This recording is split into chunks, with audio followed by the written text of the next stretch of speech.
ನಮಸ್ತೆ Karnataka digital book Kannada YouTube ಚಾನಲ್ಗೆ ಸ್ವಾಗತ ಸುಸ್ವಾಗತ. 144 ವರ್ಷಗಳ ಬಳಿಕ ನಡೀತಾ ಇರುವ ಈ ಮಹಾಕುಂಭ ಮೇಳಕ್ಕೆ ಇದುವರೆಗೂ 50 ಕೋಟಿಗೂ ಹೆಚ್ಚು ಭಕ್ತರು ಪ್ರಯಾಗ್ರಾಜ್ನಲ್ಲಿ ಗಂಗಾ ಸ್ನಾನವನ್ನ ಮಾಡಿದ್ದಾರಂತೆ. ಆದ್ರೀಗ ಇದೇ ಮಹಾಕುಂಭ ಮೇಳದ ಸಮಯದಲ್ಲಿ ಮುಂದಿನ ಪ್ರಧಾನಿಯ ಭವಿಷ್ಯವನ್ನ ನುಡಿಯಲಾಗಿದೆ. ಮುಂದಿನ ಪ್ರಧಾನಿ ಯಾರಾಗ್ತಾರೆ?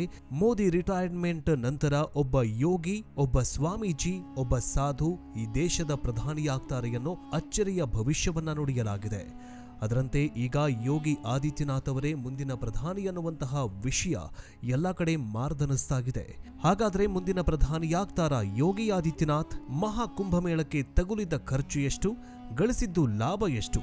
ಸಿಎಂ ಯೋಗಿ ಆದಿತ್ಯನಾಥ್ ಕೊಟ್ಟ ಅಚ್ಚರಿಯ ಉತ್ತರವೇನು? ಈ ಎಲ್ಲ ಪ್ರಶ್ನೆಗಳಿಗೆ ಉತ್ತರವನ್ನ ಈ ವಿಡಿಯೋದಲ್ಲಿ ಸಂಪೂರ್ಣವಾಗಿ ಹೇಳ್ಕೊಡ್ತೀವಿ. ಜೊತೆಗೆ ನೀವೇನಾದ್ರೂ ಮಹಾಕುಂಭ ಮೇಳಕ್ಕೆ ಹೋಗಿದ್ರೆ ಅಲ್ಲಿನ ಸ್ಥಿತಿ, ಅಲ್ಲಿನ ವ್ಯವಸ್ಥೆಯ ಬಗ್ಗೆ ನಿಮಗೇನನ್ಸುತ್ತೆ ಕಮೆಂಟ್ ಮೂಲಕ ತಿಳಿಸಿ.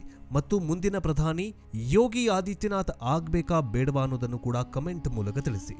ಬನ್ನಿ ವಿಡಿಯೋವನ್ನ ಶುರು ಮಾಡೋಣ. ದೇಶದ ಎಲ್ಲ ಚುನಾವಣೆಗಳ ತೂಕ ಒಂದಾದರೆ ರಾಷ್ಟ್ರ ರಾಜಕಾರಣದ ತೂಕವೇ ಬೇರೆ. ಇದಕ್ಕೆ ಇತ್ತೀಚೆಗೆ ನಡೆದಂತಹ ದೆಹಲಿಯ ಚುನಾವಣೆಗೆ ಸಾಕ್ಷಿಯಾಗಿದೆ.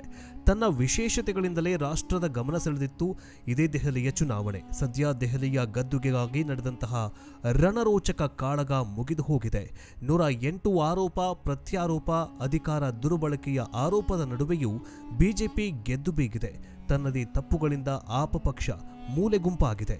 ಈ ಮಧ್ಯೆ ಆಮ್ ಆದ್ಮಿ ಪಕ್ಷದ ಸೋಲಿಗಿಂತ ದೆಹಲಿಯ ಚುನಾವಣೆಯಲ್ಲಿ ಕಾಂಗ್ರೆಸ್ ಸೋಲು ತೀವ್ರ ಚರ್ಚೆಗೆ ಗ್ರಾಸವಾಗಿದೆ. ಅದರಲ್ಲೂ ಬಿಜೆಪಿ ಗೆಲುವಿಗೆ ಮಹಾಕುಂಭ ಮೇಳವೇ ಕಾರಣ ಅಂತ ಹೇಳಲಾಗ್ತಿದೆ. ಇಷ್ಟೇ ಇರದೆ ಹಿಂದೆಂದೂ ಕಂಡರಿಯದ ಧಾರ್ಮಿಕ ಮಹಾ ಉತ್ಸವ ಸಂಯೋಜಿಸಿದ ಯೋಗಿ ಆದಿತ್ಯನಾಥ್ ದೆಹಲಿಯ ಗೆಲುವಿನ ಜೊತೆಗೆ ಮುಂದಿನ ಪ್ರಧಾನಿ ಸ್ಥಾನಕ್ಕೂ ಹತ್ತಿರವಾಗ್ತಿದ್ದಾರೆ ಅಂತ ವಿಶ್ಲೇಷಿಸಲಾಗ್ತಾಗಿದೆ. ದೆಹಲಿ ವಿಧಾನಸಭೆ ಫಲಿತಾಂಶ ಹೊರಬಿದ್ದಿದ್ದು ಬಿಜೆಪಿ ಅಮೋಘವಾಗಿ ಗೆದ್ದು ರಾಷ್ಟ್ರ ರಾಜಧಾನಿಯಲ್ಲಿ ಅಧಿಕಾರದ ಗದ್ದುಗೆ ಏರಿದೆ. 70 ಸ್ಥಾನಗಳ ಪೈಕಿ ಬರೋಬ್ಬರಿ 48 ಸ್ಥಾನಗಳನ್ನು ಬಿಜೆಪಿ ಪಡೆದು 27 ವರ್ಷಗಳ ನಂತರ ದೆಹಲಿಯಲ್ಲಿ ಮತ್ತೊಮ್ಮೆ ಸರ್ಕಾರ ರಚಿಸಲಾಗಿದೆ. ಅತ್ತ ಹ್ಯಾಟ್ರಿಕ್ ಗೆಲುವಿನ ನಿರೀಕ್ಷೆಯಲ್ಲಿದ್ದ ಆಮ್ ಆದ್ಮಿ ಪಕ್ಷ ಕೇವಲ 22 ಸ್ಥಾನಗಳನ್ನು ಪಡೆದಿದೆ. ಇದರ ಮಧ್ಯೆ ಕಾಂಗ್ರೆಸ್ಗೆ ಭಾರೀ ಮುಖಭಂಗವಾಗಿದೆ. ಕಳೆದ 2 ಬಾರಿ ಚುನಾವಣೆಯಲ್ಲಿ ಒಂದೇ ಒಂದು ಖಾತೆ ತೆರೆಯದೆ ಶೂನ್ಯ ಸಾಧನೆ ಮಾಡಿದ ಕಾಂಗ್ರೆಸ್ ಈ ಬಾರಿ ಶೂನ್ಯ ಸಾಧನೆಯಲ್ಲಿ ಹ್ಯಾಟ್ರಿಕ್ ಬಾರಿಸಿದೆ. ಈ ಹೀನಾಯ ಸೋಲಿಗೆ ಮಹಾಕುಂಭ ಮೇಳವೇ ಕಾರಣ ಅಂತ ಹೇಳಲಾಗ್ತಿದೆ. ರಾಜಕೀಯ ತಜ್ಞರು ಅಷ್ಟೇ ಅಲ್ಲ, ಇದೇ ಮಹಾಕುಂಭ ಮೇಳದ ಕಾರಣಕ್ಕೆ ಯೋಗಿ ಆದಿತ್ಯನಾಥ್ ಮುಂದಿನ ಪ್ರಧಾನಿ ಅಭ್ಯರ್ಥಿ ಹಾಗೂ ಆಯ್ಕೆ ಅಂತ ಹೇಳಲಾಗ್ತಿದೆ. ಹಾಗೆ ಆಗಿದ್ರೆ ಏನಿದು ಲೆಕ್ಕಾಚಾರ ಅನ್ನೋದನ್ನ ವಿವರವಾಗಿ ಹೇಳ್ತೀವಿ ನೋಡಿ. ದೆಹಲಿ ಗೆಲುವಿಗೆ ಬಿಜೆಪಿ ಪಾಲಿಗೆ ನೆರವಾಗಿದ್ದು ಉತ್ತರ ಪ್ರದೇಶದ ಮುಖ್ಯಮಂತ್ರಿ ಯೋಗಿ ಆದಿತ್ಯನಾಥ್ ಆಯೋಜಿಸಿರುವ ಮಹಾಕುಂಭ ಮೇಳ ಅನ್ನೋದು ಅನುಮಾನವೇ ಇಲ್ಲ. ಇದರೊಂದಿಗೆ ಕಾಂಗ್ರೆಸ್ ಸೋಲಿಗೂ ಕೂಡ ಇದೇ ಪ್ರಮುಖ ಕಾರಣವಾಯಿತು. ಹಾಗಾದ್ರೆ ಕಾಂಗ್ರೆಸ್ ಸೋಲಿಗೆ ಮಹಾಕುಂಭ ಮೇಳ ಹೇಗೆ ಮೂಲವಾಯಿತು ಅನ್ನೋದನ್ನೇ ಹೇಳ್ತೀವಿ ನೋಡಿ. ಮೊದಲನೆಯ ಕಾರಣ ಎಐಸಿಸಿ ಅಧ್ಯಕ್ಷ ಮಲ್ಲಿಕಾರ್ಜುನ್ ಖರ್ಗೆ. ಹೌದು, ಎಐಸಿಸಿ ಅಧ್ಯಕ್ಷ ಮಲ್ಲಿಕಾರ್ಜುನ್ ಖರ್ಗೆ ಅವರು ಮಹಾಕುಂಭ ಮೇಳದ ಬಗ್ಗೆ ವ್ಯಂಗ್ಯವಾಡಿದ್ರು. ಪ್ರಧಾನಿ ನರೇಂದ್ರ ಮೋದಿ, ಅಮಿತ್ ಶಾ ಸೇರಿದಂತೆ ಬಿಜೆಪಿ ನಾಯಕರು ಮಹಾಕುಂಭ ಮೇಳದಲ್ಲಿ ಪುಣ್ಯ ಸ್ನಾನ ಮಾಡಿದ್ದರ ಬಗ್ಗೆ ಟೀಕಿಸುವ ಭರದಲ್ಲಿ ಕೋಟ್ಯಾಂತರ ಹಿಂದೂಗಳ ಧಾರ್ಮಿಕ ಭಾವನೆಗೆ ಧಕ್ಕೆ ತಂದಿದ್ರು. ಜನರ ನಂಬಿಕೆಯನ್ನ ನಾನು ಪ್ರಶ್ನಿಸೋದಿಲ್ಲ, ಆದರೆ ಕೇಂದ್ರ ಸಚಿವರು ನದಿಯಲ್ಲಿ ಪುಣ್ಯ ಸ್ನಾನ ಮಾಡಿದ್ರೆ ಬಡತನ ನಿವಾರಣೆಯಾಗುತ್ತಾ ಅಂತ ಪ್ರಶ್ನೆ ಮಾಡಿದ್ರು ಖರ್ಗೆ ಸಾಹೇಬ್ರು. ಪುಣ್ಯ ಸ್ನಾನದಿಂದ ಜನರ ಹೊಟ್ಟೆ ತುಂಬುತ್ತದೆಯೇ? ನೂರಾರು ಸಮಸ್ಯೆಗಳು ಇರುವಾಗ ಬಿಜೆಪಿಗರು ನದಿಯಲ್ಲಿ ಮುಳುಗ್ತಾ ಇದ್ದಾರೆ, ಇದರಿಂದ ಯಾವುದೇ ಪ್ರಯೋಜನವಾಗುವುದಿಲ್ಲ ಅಂತ ಲಘುವಾಗಿ ಹೇಳಿದ್ರು. ಇದೇ ಹೇಳಿಕೆ ಕಾಂಗ್ರೆಸ್ನ ಶೂನ್ಯ ಸಾಧನೆಗೆ ಕಾರಣವಾಯಿತು ಅಂತ ರಾಜಕೀಯ ವಿಶ್ಲೇಷಕರು ಹೇಳುತ್ತಿದ್ದಾರೆ. ಇನ್ನು ಧಾರ್ಮಿಕತೆಗೆ ಧಕ್ಕೆ ತಂದಿದ್ದೇ ಕಾಂಗ್ರೆಸ್ನವರು ಜನರು ತಿರಸ್ಕರಿಸಲು ಕಾರಣವಾಯಿತು. ಇದೇ ಸಂಗತಿ ಅಂದ್ರೆ ಮಹಾಕುಂಭ ಮೇಳವೇ ಬಿಜೆಪಿಗೆ ಗೆಲುವನ್ನ ತಂದುಕೊಡ್ತು. ಹಾಗೆ ನೋಡಿದ್ರೆ ದೆಹಲಿಯಲ್ಲಿ ಅಧಿಕಾರದ ಗದ್ದುಗೆ ಹಿಡಿಯುವುದು ಬಿಜೆಪಿ ಪಾಲಿಗೆ ಹೊಸ ವಿಚಾರವೇನೂ ಅಲ್ಲ. ಆದರೆ ಕಳೆದ ಕೆಲ ವರ್ಷಗಳಿಂದ ಮಾತ್ರ ಬಿಜೆಪಿ ಗದ್ದುಗೆ ಕಳೆದುಕೊಂಡು ಕಂಗಾಲಾಗಿತ್ತು. ರಾಷ್ಟ್ರದ ರಾಜಧಾನಿಯ ಚುಕ್ಕಾಣಿಯನ್ನ ಹಿಡಿದ ಪಕ್ಷಕ್ಕೆ ರಾಜಧಾನಿಯ ಪಟ್ಟವಿಲ್ಲ ಅನ್ನೋ ಕೊರಗು ಪಕ್ಷವನ್ನ ಕಾಡ್ತಾಗಿತ್ತು. ಆದ್ರೀಗ ಮಹಾಕುಂಭ ಮೇಳದ ಹೊತ್ತಲ್ಲಿ ನಡೆದ ದೆಹಲಿಯ ಚುನಾವಣೆ ಬಿಜೆಪಿಯನ್ನ ಮತ್ತೊಮ್ಮೆ ಗದ್ದುಗೆಗೆ ಏರಿಸಿದೆ. ಇದೇ ಗೆಲುವು ಹಾಗೂ ವಾತಾವರಣವೇ ಮುಂದೆ ಯೋಗಿ ಆದಿತ್ಯನಾಥ್ ಅವರನ್ನ ಪ್ರಧಾನಿ ಪಟ್ಟಕ್ಕೇರಿಸುತ್ತೆ ಅಂತ ವಿಶ್ಲೇಷಿಸಲಾಗ್ತಾಗಿದೆ. 1998ರಿಂದ ದೆಹಲಿಯಲ್ಲಿ ಬಿಜೆಪಿಗೆ ಸರ್ಕಾರ ರಚಿಸಲು ಸಾಧ್ಯವಾಗದೇ ಇದ್ರೂ ಅದರ ಮತಗಳ ಪ್ರಮಾಣವು ಆಶ್ಚರ್ಯಕರ ರೀತಿಯಲ್ಲಿ ಚೇತರಿಸಿಕೊಂಡಿದೆ. ಆಗಿನಿಂದಲೂ ಬಿಜೆಪಿ ತನ್ನ ಹಿಡಿತವನ್ನ ಇಟ್ಟುಕೊಂಡೇ ಬಂದಿದೆ. 2015ರ ಚುನಾವಣೆಯಲ್ಲಿ ಕೇವಲ 3 ಸ್ಥಾನಗಳನ್ನ ಗೆದ್ದಿದ್ರು ಬಿಜೆಪಿ. 2015ರ ಚುನಾವಣೆಯಲ್ಲಿ ಕೇವಲ 3 ಸ್ಥಾನಗಳನ್ನು ಗೆದ್ದಿದ್ರು ಬಿಜೆಪಿಯವರು. 32.19% ಮತಗಳನ್ನು ಪಡೆದುಕೊಂಡಿತ್ತು. 2020ರಲ್ಲಿ ಅದು 38ಕ್ಕೆ ಏರಿಕೆಯಾಗುತ್ತೆ. ಆಗ ಬಂದಿದ್ದು ಕೇವಲ 8 ಸೀಟುಗಳು ಮಾತ್ರ. ಚುನಾವಣೆ ಹೊತ್ತಲ್ಲಿ ಆಮ್ ಆದ್ಮಿ ಪಕ್ಷದಲ್ಲಿ ಒಂದೇ ಒಂದು ಪಕ್ಷದ 7 ಹಾಲಿ ಶಾಸಕರು ರಾಜೀನಾಮೆ ನೀಡಿದ್ದು ಪಕ್ಷಕ್ಕೆ ಭಾರೀ ಹಿನ್ನಡೆಯಾಗಲು ಪ್ರಮುಖ ಕಾರಣವಾದರೆ ಇದೇ ಬಿಜೆಪಿ ಪಕ್ಷದ ಮತಗಳ ಪ್ರಮಾಣದ ಚೇತರಿಕೆಗೂ ಕೂಡ ಪ್ರಮುಖ ಕಾರಣ ಅಂತ ಹೇಳಲಾಗುತ್ತೆ. ದೆಹಲಿಯ ಬಿಜೆಪಿ ಅಧ್ಯಕ್ಷ ವೀರೇಂದ್ರ ಸಚ್ದೇವ್ ಎಲ್ಲಾ ಸ್ಥಳೀಯ ನಾಯಕರನ್ನ ಒಗ್ಗೂಡಿಸಿದ್ರಿಂದ ಕರೆದುಕೊಂಡು ಹೋಗಿದ್ದು ಪಕ್ಷಕ್ಕೆ ಭಾರೀ ಲಾಭ ತಂದುಕೊಟ್ಟಿದೆ.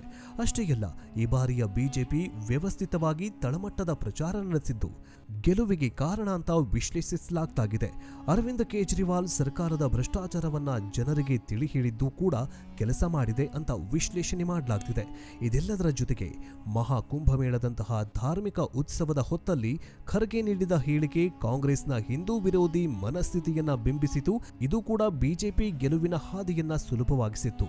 ಇನ್ನು ದೆಹಲಿ ಗೆಲುವು ಬಿಜೆಪಿಯ ಮುಂದಿನ ಪ್ರಧಾನಿ ಅಭ್ಯರ್ಥಿ ಯಾರು ಅನ್ನೋ ದಿಸೆಯನ್ನ ಸ್ಪಷ್ಟವಾಗಿದೆ ಅಂತ ಬಣ್ಣಿಸಲಾಗಿದೆ. ಮಹಾಕುಂಭಮೇಳದ ಯಶಸ್ಸು ಹಾಗೂ ಯೋಗಿ ನಾಯಕತ್ವದ ಪ್ರಭಾವ ದೆಹಲಿ ಚುನಾವಣೆ ಮೇಲಿದೆ. ಒಂದು ಅರ್ಥದಲ್ಲಿ ಯೋಗಿ ದೆಹಲಿ ಗೆಲುವಿಗೆ ಕಾರಣ ಅಂದ್ರೂ ತಪ್ಪಾಗ್ಲಿಕ್ಕಿಲ್ಲ. ಕಳೆದ 10 ವರ್ಷಗಳಲ್ಲಿ ಮೌನವಾಗಿ ಯೋಗಿ ಆದಿತ್ಯನಾಥ್ ಸಾಧನೆಯನ್ನ ಲೆಕ್ಕ ಹಾಕ್ತಾ ಇರುವ ಆರ್ಎಸ್ಎಸ್ ಮುಂದಿನ ನಾಯಕತ್ವ ಯೋಗಿ ಹೆಗಲಿಗೆ ವಹಿಸಲು ಸಿದ್ಧವಾಗಿದೆ ಎನ್ನಲಾಗಿದೆ. ಕಳೆದ 3 ಚುನಾವಣೆಗಳಲ್ಲಿ ಗೆದ್ದು ಅಧಿಕಾರ ಹಿಡಿದಿರುವ ನರೇಂದ್ರ ಮೋದಿಯವರು ಈ ಬಾರಿ 75 ವರ್ಷ ಪೂರೈಸುತ್ತಾರೆ. ಬಿಜೆಪಿ ಹೈಕಮಾಂಡ್ ರೂಪಿಸಿರುವ ನಿಯಮಗಳ ಪ್ರಕಾರ 75 ವರ್ಷ ಪೂರೈಸಿದ ನಾಯಕರು ಸಕ್ರಿಯ ರಾಜಕೀಯ ಹಾಗೂ ಅಧಿಕಾರದಿಂದ ದೂರ ಉಳಿಯಬೇಕು. ಕರ್ನಾಟಕದಲ್ಲೂ ಇದೇ ಕಾರಣವನ್ನ ನೀಡಿ ಬಿಎಸ್ ಯಡಿಯೂರಪ್ಪನವರನ್ನ ಕೆಳಗಿಳಿಸಲಾಯಿತು.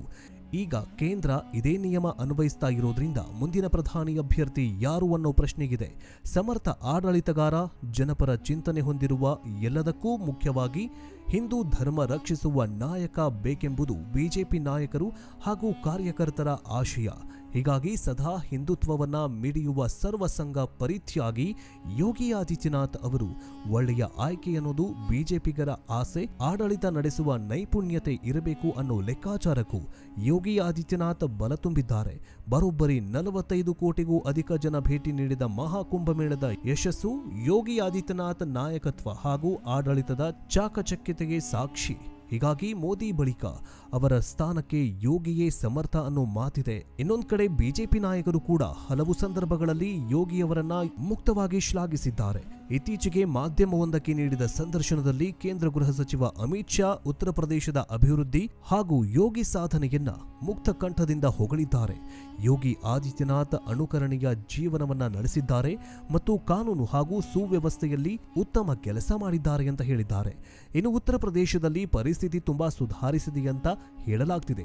ಜೊತೆಗೆ ಆರ್ಥಿಕತೆ ಅಭಿವೃದ್ಧಿಯಾಗಿದೆ. ಇದು ಚುನಾವಣಾ ವಿಷಯವಾಗಿದೆ. ರಾಜ್ಯದಲ್ಲಿ ಪ್ರಭಾವಶಾಲಿ ಸುಧಾರಣೆಯಾಗಿದೆ. ದರೋಡೆ, ಡಕಾಯತಿ, ಅತ್ಯಾಚಾರ ಇತ್ಯಾದಿ ಪ್ರಕರಣಗಳು 30ರಿಂದ 70ಕ್ಕೆ ಇಳಿಕೆಯಾಗಿದೆ. ರಾಜ್ಯದಲ್ಲಿ ಇಂದಿಗೂ ಕೂಡ ಇನ್ನು ಯೋಗಿ ಆದಿತ್ಯನಾಥ್ ಅವರು ಸಮರ್ಥವಾಗಿ ಮಹಾಕುಂಭಮೇಳವನ್ನ ನಿಭಾಯಿಸಿದ್ದಾರೆ. ಬರೋಬ್ಬರಿ 50 ಕೋಟಿ ಜನರನ್ನ ತಮ್ಮ ರಾಜ್ಯಕ್ಕೆ ಕರೆಸಿಕೊಂಡು ಮಹಾಪುಣ್ಯದ ಕೆಲಸವನ್ನ ಮಾಡಿದ್ದಾರೆ. ಹಾಗಾದ್ರೆ ಮಹಾಕುಂಭಮೇಳಕ್ಕೆ ತಗುಲಿದ ಖರ್ಚು ಎಷ್ಟು, ಗಳಿಸಿದ ಲಾಭ ಎಷ್ಟು? ಸಿಎಂ ಯೋಗಿ ಕೊಟ್ಟ ಅಚ್ಚರಿಯ ಉತ್ತರ ಏನು ಅನ್ನೋದನ್ನೇ ಹೇಳ್ತೀವಿ ನೋಡಿ. ಬರೋಬ್ಬರಿ 144 ವರ್ಷಗಳ ಬಳಿಕ ಸಂಭವಿಸಿರುವ ಮಹಾಕುಂಭಮೇಳಕ್ಕೆ ಸಾಕ್ಷಿಯಾಗಿ ಪ್ರಯಾಗ್ರಾಜ್ಗೆ ದೇಶ ವಿದೇಶಗಳಿಂದ ಕೋಟ್ಯಾಂತರ ಭಕ್ತರು ಆಗಮಿಸಿ ತ್ರಿವೇಣಿ ಸಂಗಮದಲ್ಲಿ ಪುಣ್ಯ ಸ್ನಾನ ಮಾಡಿದ್ರು. ಜನವರಿ 13ರಿಂದ ಶುರುವಾಗಿರುವ ಮಹಾಕುಂಭಮೇಳ ಇದೇ ಫೆಬ್ರವರಿ 26ರಂದು ಅಂತ್ಯವಾಗ್ತಾಗಿದೆ. ಸುಮಾರು 1 ತಿಂಗಳಿಗೂ ಹೆಚ್ಚಿನ ಅವಧಿ ನಡೆಯುವ ಮಹಾಕುಂಭಮೇಳಕ್ಕೆ ಬಿಗಿ ಭದ್ರತೆ ಸೇರಿದಂತೆ ಹಲವಾರು ಮುಂಜಾಗೃತಾ ಕ್ರಮಗಳನ್ನು ಸಿಎಂ ಯೋಗಿ ಆದಿತ್ಯನಾಥ್ ಸರ್ಕಾರ ಜಾರಿಗೊಳಿಸಿದೆ. ಇದರ ಮಧ್ಯೆಯೂ ಕೆಲವು ಕಡೆ ಅವಘಡ ಅನಾಹುತ ಸಂಭವಿಸಿದ್ದು ಬೇಸರದ ಸಂಗತಿಯಾಗಿದೆ. ಊಹೆಗೂ ಮೀರಿ ತ್ರಿವೇಣಿ ಸಂಗಮಕ್ಕೆ ಹರಿದು ಬಂದ ಭಕ್ತರ ಸಂಖ್ಯೆಗೆ ಬೆರಗಾದ ಉತ್ತರ ಪ್ರದೇಶ ಆಡಳಿತ ಮಂಡಳಿ ಭಕ್ತಾದಿಗಳನ್ನ ನಿಯಂತ್ರಿಸುವಲ್ಲಿ ತೀರಾ ಪರದಾಡಿದ್ರು. ಇದಕ್ಕೆ ಸಾಕ್ಷಿ ಎನ್ನುವಂತೆ ಕಾಲ್ತುಳಿತ ಘಟನೆ ಸಂಭವಿಸಿತು. ಈ ದುರ್ಘಟನೆಯಲ್ಲಿ 40 ಮಂದಿ ಸಾವನ್ನಪ್ಪಿದ್ರೆ 100ಕ್ಕೂ ಅಧಿಕ ಮಂದಿ ಗಂಭೀರವಾಗಿ ಗಾಯಗೊಂಡ್ರು.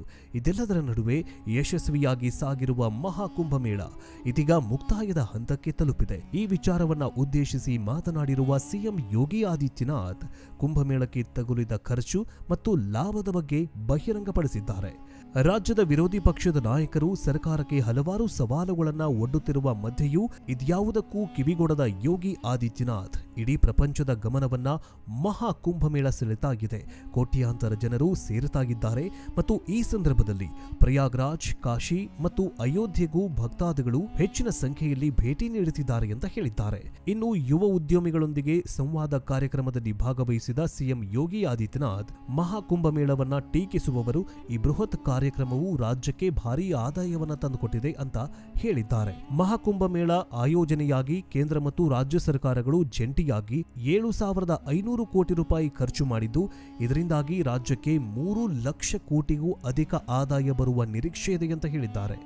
ಮಹಾಕುಂಭಮೇಳ ಸಂದರ್ಭದಲ್ಲಿ ಅಯೋಧ್ಯೆ, ಪ್ರಯಾಗ್ರಾಜ್, ಕಾಶಿ, ಚಿತ್ರಕೂಟ, ಗೋರಖ್ಪುರ್ ಮತ್ತು ನೈಮಿಷಾರಣಂಗಳಿಂದ ತೆರಳುತ್ತಾ ಇರುವ ಭಕ್ತಾದಿಗಳಿಗೆ ವಿವಿಧ ಸೌಲಭ್ಯಗಳನ್ನು ಒದಗಿಸಲಾಗಿದೆ.